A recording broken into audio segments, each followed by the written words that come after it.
सच्चा प्यार या धोखा। सुबह के 10 बजे थे। आमिर अपने घर के बाहरी कमरे में कुर्सी पर बैठा अखबार पढ़ रहा था। तभी दरवाजे पर एक मोटरसाइकिल आकर रुकी। गाड़ी की आवाज़ सुनकर उसका ध्यान उस ओर गया तो वह अंजलि को देखकर चौंक गया। ऐसा नहीं था कि उसने अंजलि को आज पहली बार देखा था।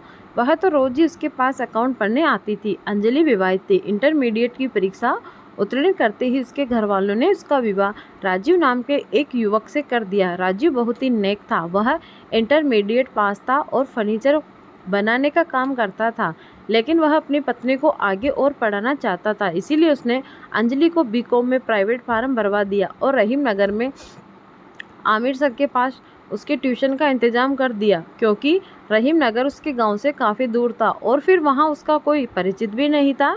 इसीलिए कुछ दिनों तक तो वह खुद अपनी पत्नी को छोड़ने व लेने आता जाता रहा। फिर अब अंजलि रास्ते से वाकिफ हो गई तो वह खुद ऑटो से ले अकेले आने जाने लगी। अंजलि को देखकर आमिर चौंका। इसीलिए था क्योंकि आज वह अकेले नहीं आई थी, बल्कि उसे विजय छोड़ने आया था। आमिर जानता था कि विजय एक अमीर बाप की बिगड़ी हुई औलाद और निम्न चरित्र का व्यक्ति है। गाड़ी से उतरते ही अंजलि ने आमिर को नमस्ते किया। नमस्ते सर। नमस्ते बेटा, मैं अभी आता हूँ। यह कहकर आमिर अपने कमरे के अंदर कुछ किताबें लेने चला गया।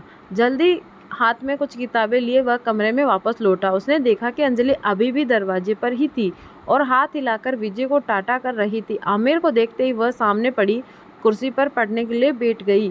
कौन था वह?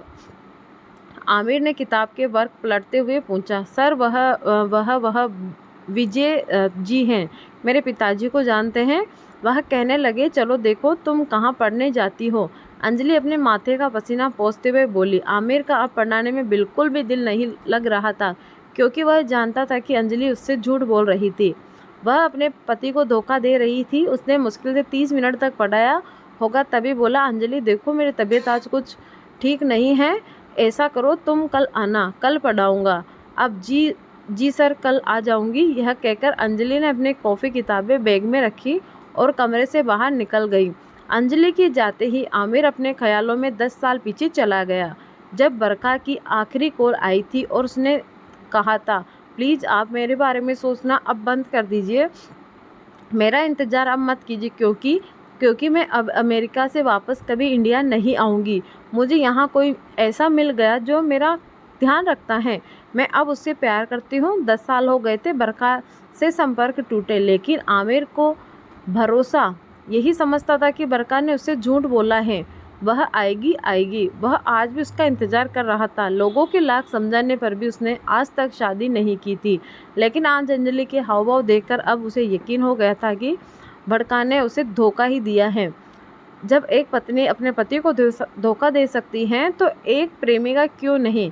अब उसे यकीन होता चला गया कि बरखा ने अपने आखिरी कॉल में मुझे जो कुछ कहा था वह सच था। उसने सोच लिया था कि अगले दिन अंजलि की छुट्टी करके अपने माता पिता के साथ वापस फैजाबाद चला जाऊंगा और उन्हें शादी की मंजूरी दे देगा।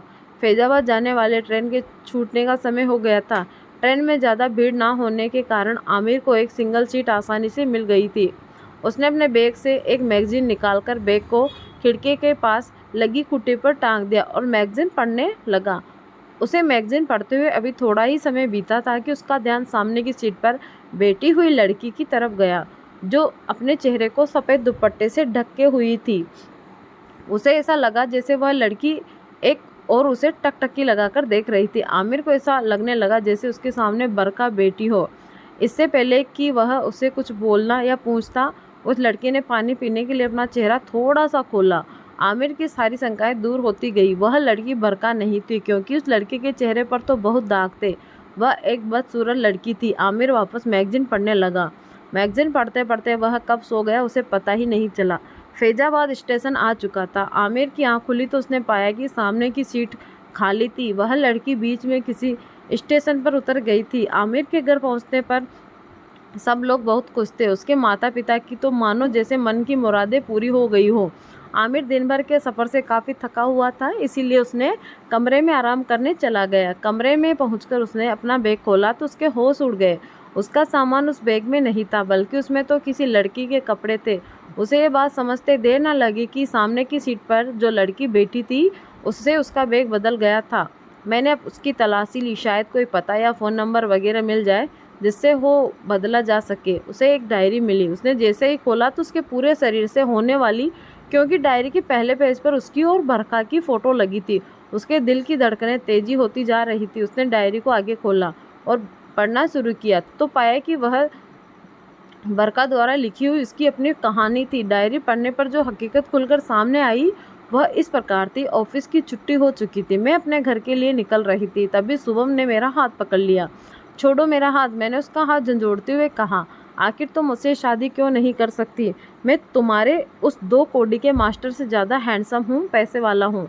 क्या खराबी है मुझ में? यह कहता हुआ शुभम मेरा रास्ता रोके खड़ा हो गया। नहीं, मैं मर जाऊंगी लेकिन उन्हें धोखा नहीं दे सकती। यह कहकर मैं दूसरी तरफ से जाने के लिए मुड़ी, लेकिन तभी वह घूमकर फिर मेरे आगे आ गया। बहुत नाज है ना तुमको अपनी शक्ल पर, अपनी खूबसूरत पर। इससे पहले कि मैं कुछ समझ पाती उसने तेजाब से भरा गिलास मेरे चेहरे पर उधेड़ दिया। तेजाब की जलन से मेरी आंखों के सामने अंधेरा छा गया। मैं चीख कर मार कर जमीन पर गिर पड़ी। वापस जब होश आया तो मैंने अपने आप को हॉस्पिटल में एक बेड पर पाया। 6 महीने बाद हॉस्पिटल से मेरी छुट्टी हो गई, लेकिन मेरा चेहरा बिगड़ चुका था। मैं एक बदसूरत लड़की के रूप में तब्दील हो चुकी थी।